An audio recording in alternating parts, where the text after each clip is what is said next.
Olá, turma, bom dia. Aqui é o professor Nivaldo. Sejam bem-vindos à nossa aula de ciências. E hoje nós iremos aprender sobre a composição da atmosfera e suas alterações. O ar, de fato, ele é uma mistura constituída por gases e é de extrema importância para a sobrevivência no planeta Terra.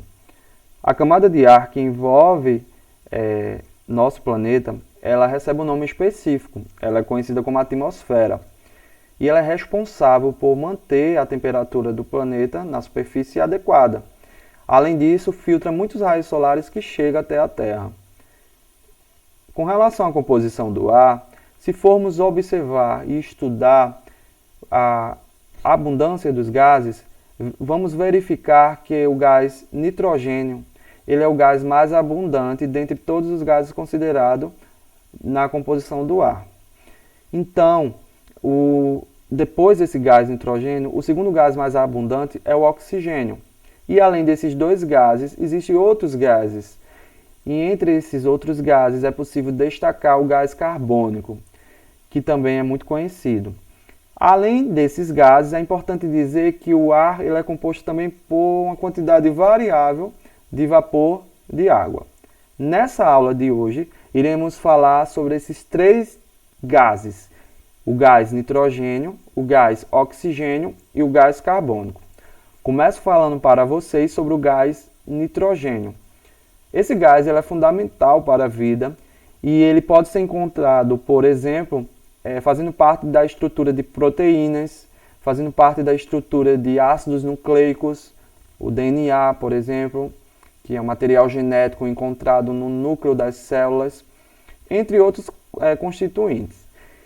O que acontece é que poucos seres vivos são capazes de captar esse gás diretamente da atmosfera.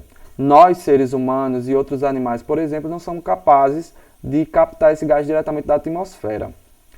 Então, como é que acontece? As plantas conhecidas como leguminosas, por exemplo, feijão, a lentilha, a ervilha, soja, são plantas conhecidas como leguminosas. Elas vão apresentar naturalmente em suas raízes micro-organismos conhecidos como bactérias fixadoras. Essas bactérias elas são capazes de captar esse gás diretamente da atmosfera e transformar esse gás em substâncias nitrogenadas.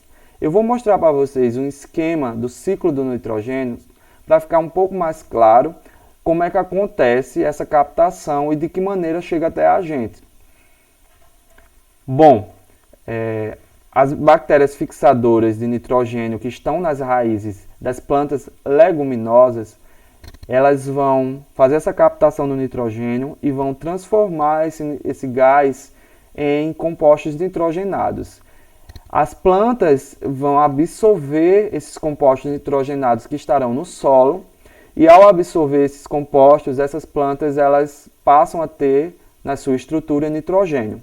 Então, conforme podemos visualizar na imagem, por exemplo, o coelho, ao se alimentar da planta, no caso dos animais herbívoros, ao se alimentar da planta, ele vai ingerir nitrogênio também, porque tinha nitrogênio na planta, já que essa planta ela captou esse gás por meio das raízes no solo, né? Então, no solo havia composto nitrogenado, as plantas elas absorveram esses compostos por meio das suas raízes e ao animal, no caso herbívoro, se alimentar dessa planta, ele também está ingerindo nitrogênio.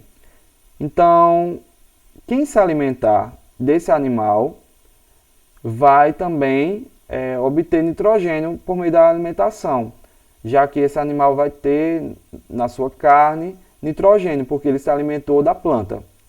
Então, é importante também dizer que quando os animais e as plantas eles morrem, os decompositores, que são as bactérias e os fungos, eles fazem também, eles devolvem esses compostos nitrogenados para o ambiente, para o solo. E existem também bactérias que são capazes de captar, né, de pegar esses compostos nitrogenados e transformar, fazer o caminho inverso, transformar esses compostos nitrogenados em gás, para que esse gás nitrogênio ele vá para a atmosfera. E é dessa forma, de maneira bem resumida que eu estou falando, que acontece o ciclo do nitrogênio. Esse gás também é muito importante nas indústrias, fazendo parte, por exemplo, de fertilizante, de materiais de limpeza e explosivo. Ele também faz parte, né, no estado líquido, ele é utilizado a uma temperatura muito baixa para conservar sêmen de animais e também de seres humanos que são utilizados em processos de fecundação ou fertilização artificial.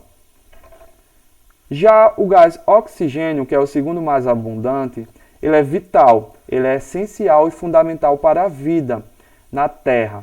Então, a maioria dos seres vivos, elas utilizam esse gás em um processo conhecido como respiração celular. Esses seres que fazem isso são conhecidos como seres aeróbicos. O gás oxigênio, ele é muito importante para o processo de queima, que é a combustão.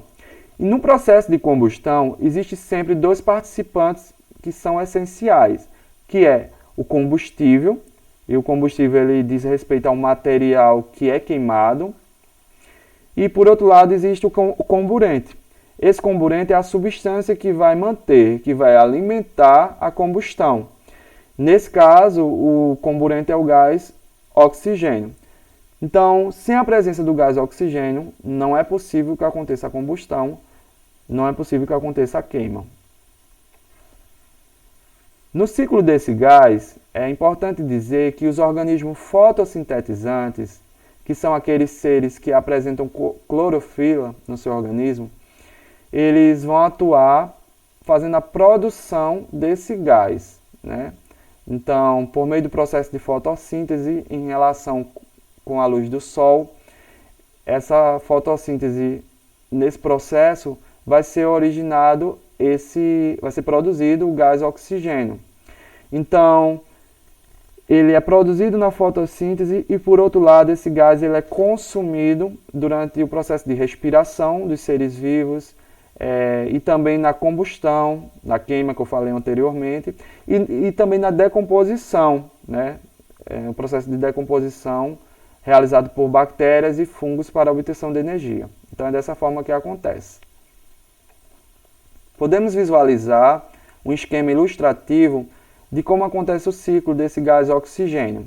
Então, tanto o processo de respiração, quanto a decomposição, quanto a combustão, eles são processos que vão consumir o gás oxigênio.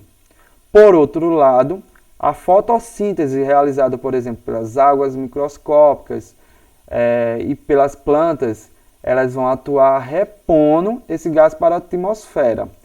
É importante também dizer que esse gás oxigênio ele pode ser transformado em gás ozônio na atmosfera. Falaremos sobre isso em outra aula. E por fim, o gás carbônico, que também é conhecido como dióxido de carbono. Esse gás ele é encontrado naturalmente compondo o ar atmosférico em uma quantidade de cerca de 0,03%. Então, as plantas elas utilizam esse gás durante a fotossíntese para a produção de glicose.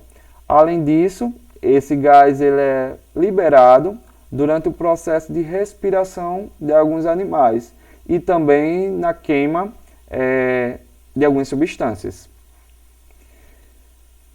Entre os elementos que compõem o gás carbônico, temos o carbono.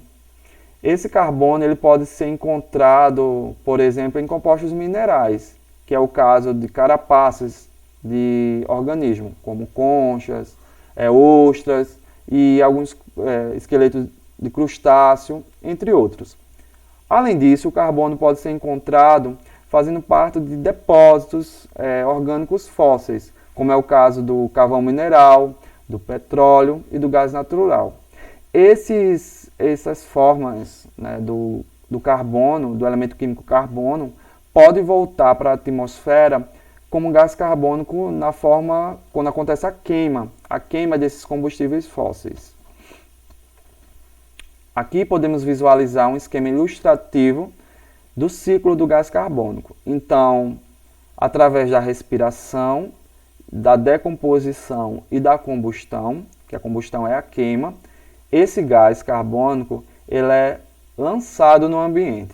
Por outro lado, através da fotossíntese, realizada pelas plantas e pelas algas microscópicas, ele é consumido. Então, durante o processo de fotossíntese, há um consumo desse gás carbônico. Esse gás também é essencial em muitas indústrias, por exemplo, indústrias de bebidas, para a produção de água gaseificada e de refrigerantes.